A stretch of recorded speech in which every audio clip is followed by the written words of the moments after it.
God's great grace, it is His brought us. 하나님 말씀은 신약 성경 요한복음 6장 47절에서 56절입니다. 성찬의 의미라는 제목으로 하나님 말씀 전하겠습니다. 하나님의 은혜가 교회에게, 우리 성도에게 주어지는 가장 객관적인 수단은 말씀입니다. 그러니까 말씀을 벗어나서 다른 수단을 통해서 은혜를 받는 것은 바람직하지 않고 위험할 수도 있다는 것입니다. 하나님의 은혜의 수단이 되는 이 말씀이 우리의 눈에 보이게 시각적으로 주어진 그 수단이 바로 두 가지 성례가 있는데, 하나는 성찬, 주의 만찬이 되는 것이고, 또 다른 하나는 침례, 세례가 됩니다. 성찬과 침례는 그렇기 때문에 하나님의 은혜가 전달되는 수단이 되는 거예요. 침례를 통해서, 성찬을 통해서 눈에 보이게 말씀이 우리에게 주어지는, 다시 말하면 하나님의 은혜가 우리 성도들의 심령 가운데 주어지는 그 시간이 바로 성찬의 시간이 됩니다. 다시 한번 말씀드리면, 말씀과 성찬과 침례와 세례를 벗어난 그 어떤 인간의 시도로도 은혜를 받는 수단을 삼아서는 안 되는 거예요. 말씀과 그 말씀이 우리 눈에 보이게 성례로 주어진 성찬과 침례를 통해서만 하나님의 은혜가 우리에게 충만히 부어지는 것입니다. 성찬에 대해서는 여러 가지 생각들이 있습니다. 종교마다, 교파마다 조금씩 생각이 다른데, 우리가 좀 이따 성찬을 이제 진행하게 될 것인데, 이 떡과 포도주가 우리가 먹는 순간, 아니면 우리가 손에 쥐는 순간 실제로 예수님의 살과 피로 바뀐다고 생각하는 어떤 그 생각들이 있어요. 좀 힘든 말로 그것을 화채설이라고 그래요. 우리가 이 떡을 집어 먹으면 우리 몸에서 진짜 예수님의 살이 된다라는 거예요. 혹은 집는 순간 실제 예수님의 살이 된다. 이것은 보통 이제 가톨릭에서 주장하는 화채설이 됩니다. 반면에 떡과 포도주에 예수님의 그 영만 임한다. 그게 예수님의 몸으로 바뀌는 게 아니라, 실제로 피로 바뀌는 게 아니라, 그 순간에 예수의 영만 이 떡과 포도주에 임한다는 공제설을 주장하는 루터교가 또 있습니다. 그렇다면 우리 일반적인 개신교에서는 성찬의 의미를 어디에 두느냐? 떡과 포도주가 예수님의 십자가와 언약을 상징하고 의미한다는 그런 쪽에 우리는 견해를 두고 있어요. 그러니까 실제로 이것이 예수님의 살과 피로 변하는 것이다. 이 순간 이 떡 자체에 예수님의 영이 임하신다. 우린 그걸 받아들이는 것이 아니라 이것을 기념함으로 예수 이름을 널리 전하고 예수의 공로를 찬양하고 예수의 십자가 공로와 그 예수의 피를 통한 우리를 향한 하나님의 은혜의 언약을 기념하고 찬양하고 상징하는 의미가 주의 만찬, 성찬이 됩니다. 오늘은 성찬에 담긴 의미가 무엇인지, 여러분 한 분 한 분이 성찬식에 참여하는 그 의미가 무엇인지를 말씀드리기를 원합니다. 우리 요한복음 6장 47절과 54절을 이어서 한번 비교해서 읽어보실까요? 시작. 진실로 진실로 너희에게 이르노니 믿는 자는 영생을 가졌나니 내 살을 먹고 내 피를 마시는 자는 영생을 가졌고. 아멘. 예수님이 두 번 말씀하십니다. 믿는 자는 영생을 가졌고, 또 하나는 내 살을 먹고 내 피를 마시는 자는 영생을 가졌고. 뒷부분은 똑같은데 앞에 조건이 다르죠. 이렇게 하면 영생을 갖고 또 이렇게 하면 영생을 갖는다. 여러분, 영생의 수단은 한 가지입니다. 그렇다면 내 살, 예수님의 살을 먹고 마신다라는 것은 어떤 의미가 담겼다라는 거예요? 예수를 믿는다라는 의미가 있는 거예요. 예수님이 이렇게 말씀하셨죠. 돌아가시기 전에 제자들에게 마지막 만찬을 하시면서 내 살과 피를 받아 먹고 마셔라. 이것은 예수님께서 어떤 인간의 어떤 진짜 살과 피를 먹고 마시라는 의미로 말씀하신 게 아니라 내 살을 먹고 내 피를 마셔라. 이 말은 쉽게 말하면 나를 믿으라 이 말인 거예요. 예수님의 살과 피를 먹고 마신다라는 것은 예수님을 믿습니다. 예수님만 의지합니다라는 그 신앙 고백이 담겨 있는 거예요. 그러니까 여러분은 다 예수를 여러분의 구주와 그리스도로 다 시인하고 믿으십니까? 그렇기 때문에 그 예수님을 향한 믿음과 신앙 고백을 눈에 보이게 표현하는 것이 성찬이 되는 거예요.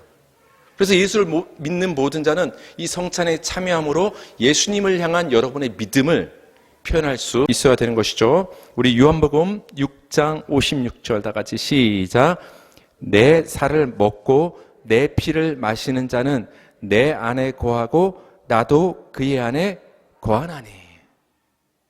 내 살, 예수님의 살을 먹고 예수님의 피를 마시는 자는 내 안에 거한다. 그러니까 예수님 안에 들어간다. 근데 반대로 나도 그 안에 들어간다. 예수님도 내 안에 들어오시고 나도 예수님 안에 들어간다. 어떻게 그럴 수 있죠, 여러분? 이게 무슨 말일까요? 그게 한마디로 무슨 말이다? 예수님과 내가 분리된 게 아니라 하나구나. 일체가 되었구나. 한 몸을 이루었구나. 그것을 풀어서 어떻게 말하냐? 예수님이 내 안에 거하시고 나도 예수님한테 거한다. 그런 의미가 되는 거예요. 누가? 내 살을 먹고 내 피를 마시는 자가 그렇다. 내 살을 먹고 내 피를 마시는 자는 나와 한 몸이 된다. 그렇다면 예수님의 살을 먹고 예수님의 피를 마시는 거는 예수를 믿는다라고 했잖아요.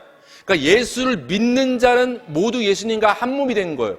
여러분 예수님을 다 믿으십니까? 그럼 여러분은 다 예수님과 한 몸이 된 거예요. 그러니까 성찬은 어떤 의미가 있냐? 예수님, 나는 예수님과 한 몸입니다를 고백하는 거예요. 그걸 상기하는 거예요. 나는 예수님과 분리된 존재가 아니라 예수님이 내 안에 거하시고 나도 예수님 안에 거합니다. 즉 예수님과 나는 영원히 뗄래야 뗄 수 없는 한 몸이 되었습니다 라는 그 신앙 고백을 성찬을 통해서 하는 거예요. 그래서 사도 바울 선생은 에베소서에서 우리에게 이렇게 말씀을 해주셨어요. 에베소서 5장 31절 32절 시작. 그러므로 사람이 부모를 떠나 그의 아내와 합하여 그 둘이 한 육체가 될지니 이 비밀이 크도다. 나는 그리스도와 교회에 대하여 말하노라. 하나님께서 우리에게 남녀의 결혼이라는 제도를 주신 것은 너희 남녀가 만나서 인간적으로 사랑하고 인간적으로 가정을 만들어서 너희만 행복하게 살라는 의미로 우리에게 남녀를 짝지어 주시고 가정을 만들어 주신 게 아니에요. 여러분에게 주어진 가정, 부부라는 그 제도를 통해서 하나님이 우리를 얼마나 사랑하시는지, 하나님과 우리의 관계가 어떤 관계인지를 부부와 가정의 관계를 통해서 깨달으라고 하나님께서 이 제도를 우리에게 주신 거예요. 뭐라고 말합니까? 남자와 여자가 합하여 한 육체가 될 거다. 한 몸이 된다라는 거예요. 여러분, 여기서 말하는 한 육체, 한 몸은 뭐냐? 뗄려야 뗄 수 없는 관계를 말하는 거예요. 더 정확히 말하면 원래 한 몸. 원래는 한 몸이었는데 그게 어떻게 하다 떨어졌는데 다시 원상태로 돌아온 것. 원래 한 몸인 것. 그걸 성경에서 한 육체, 한 몸이 되었다라고 말하는 거예요. 근데 이 한 몸인 부부관계는 누구의 관계를 의미하는가? 바로 예수 그리스도와 여러분의 관계가 한 몸이라는 거예요. 원래 한 몸이요. 뗄래야 뗄 수 없는 한 몸의 관계라는 것을 부부관계를 통해서 깨달으라고 사도 바울 선생이 우리에게 말씀을 해 주신 것이죠. 여러분, 예수님의 살과 피를 의미하는 성찬에 참여하는 것은 우리 교회가, 성도가, 우리 모든 우리 크리스찬들이 예수님을 믿음으로 예수님과 한 몸임을 깨닫게 되는 시간이 됩니다. 그럼 여러분, 예수님과 한 몸이 되는 게 왜 중요할까요? 어떤 유익이 있길래, 뭐가 좋길래 예수님과 한 몸이 되는 것이 중요한가? 우리 요한복음 6장 56절과 54절을 비교해서 한번 읽어볼게요. 시작. 내 살을 먹고 내 피를 마시는 자는 내 안에 거하고 나도 그의 안에 거하나니 내 살을 먹고 내 피를 마시는 자는 영생을 가졌고. 앞에는 같고 뒤에는 다르다. 그럼 뒤에도 같은 말을 조금 다르게 표현했다. 그렇게 이해가 되는 거죠. 그러니까 예수님의 살을 먹고 예수님의 피를 마시는 자는 예수님과 한 몸이 된다. 그게 뭐예요? 내 안에 거하고 나도 그 안에 거한다. 한 몸이 된다는 거예요. 근데 그 밑에는 뭐라고 표현을 합니까? 영생을 얻었고. 예수님과 한 몸 되는 것이 영생을 얻는 것과 연결이 돼요. 여러분이 어떻게 해서 영생과 생명을 얻게 된 줄 아십니까? 예수님과 한 몸이 되었기 때문에 영생을 얻은 거예요. 뒤집어 말하면 예수님과 한 몸이 되지 않고서는 결코 영생을 얻을 수가 없는 거예요. 여러분이 어떤 삶을 살아도, 어떤 종교적인 수련을 열심히 하고 인격적인 삶을 살고 선한 삶을 아무리 몸부림치며 살지라도 예수님과 분리된 삶을 산다면 그 어떤 인간의 노력과 몸부림으로도 생명을 얻을 수가 없는 거예요. 근데 내가 좀 부족해도, 죄가 있어도 믿음으로 예수님의 살과 피를 먹고 마심으로 예수님과 한 몸이 된다면 그 한 몸됨의 은혜를 통해서 우리는 생명을 얻게 되는 거예요. 왜 그렇습니까? 따라합시다. 예수만이 생명이기 때문에. 여러분, 예수와 하나님만 생명인 줄 믿으시기 바랍니다. 예수만이 생명이기 때문에 그 예수와 한 몸이 될 때 그 예수의 생명이 내 생명이 되는 거예요. 그래서 한 몸 되는 게 그렇게 중요한 거예요. 예수와 한 몸이 될 때 예수의 의로움이 나의 의로움이 되는 거예요. 여러분, 의로우십니까? 의로우시기 위해서 어떤 삶을 살고 계십니까?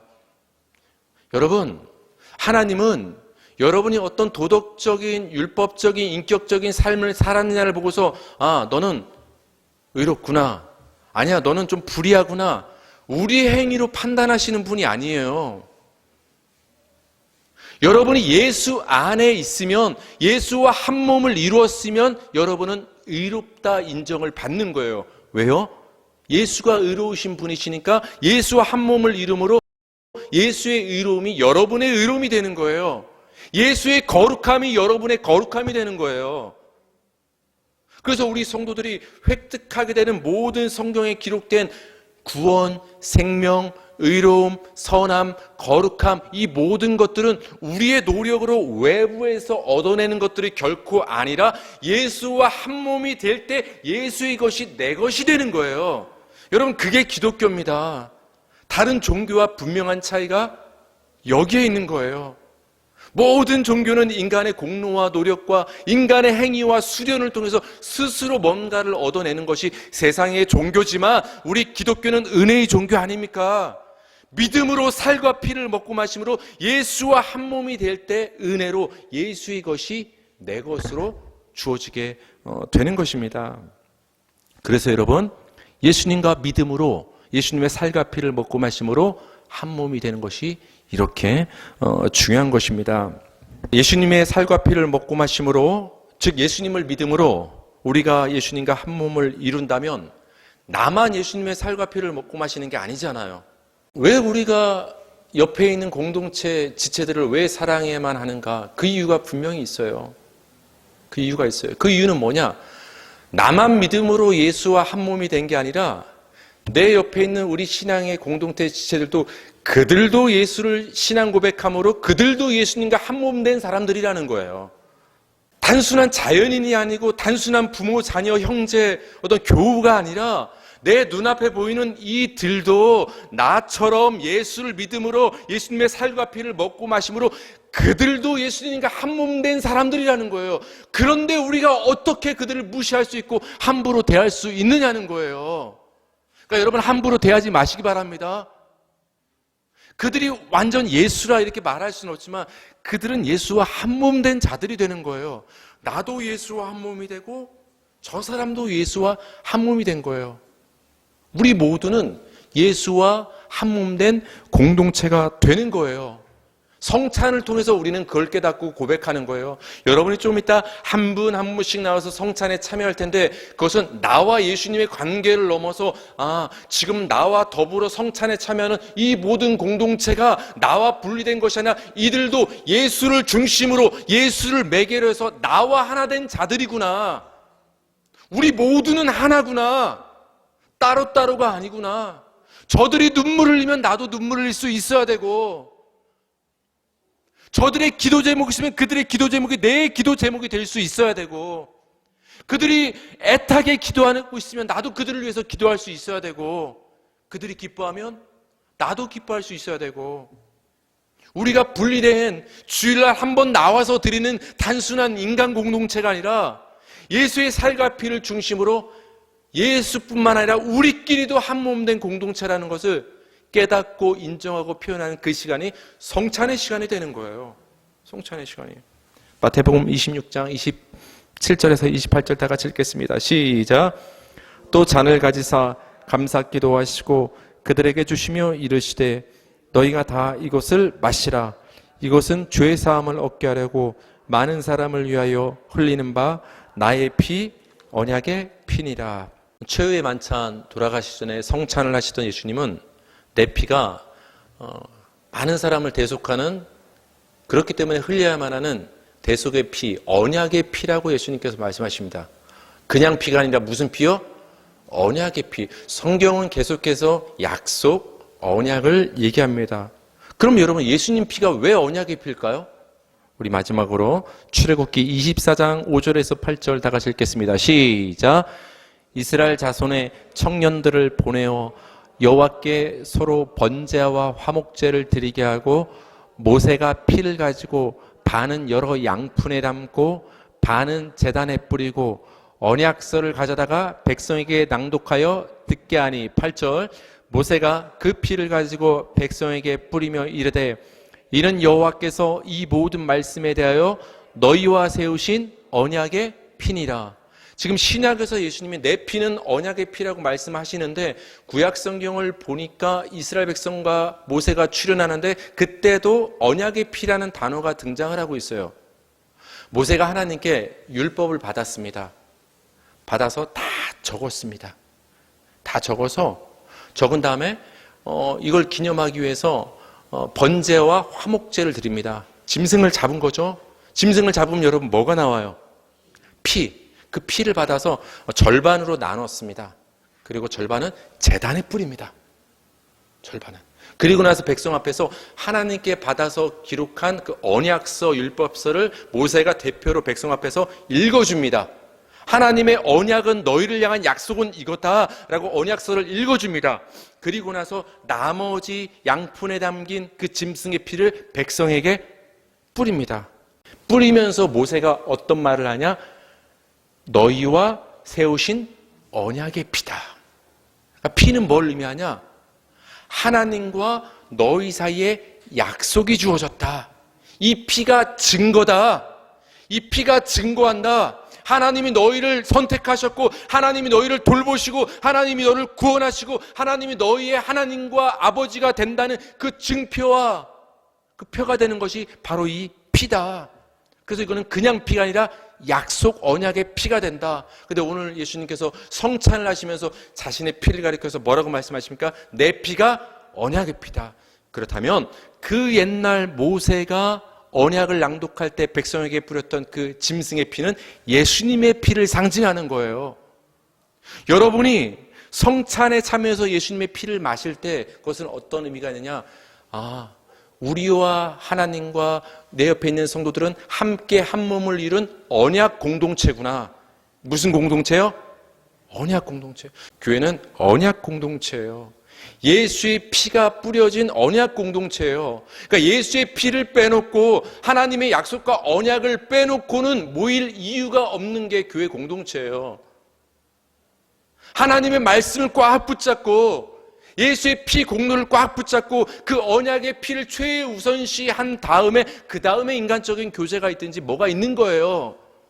예수의 피는 외면한 채 하나님의 말씀과 언약은 등한시한 채 아무리 우리가 인간적인 교류와 사랑을 나눈다 할지라도 그거는 세상적인 모임과 다를 바가 없는 거예요.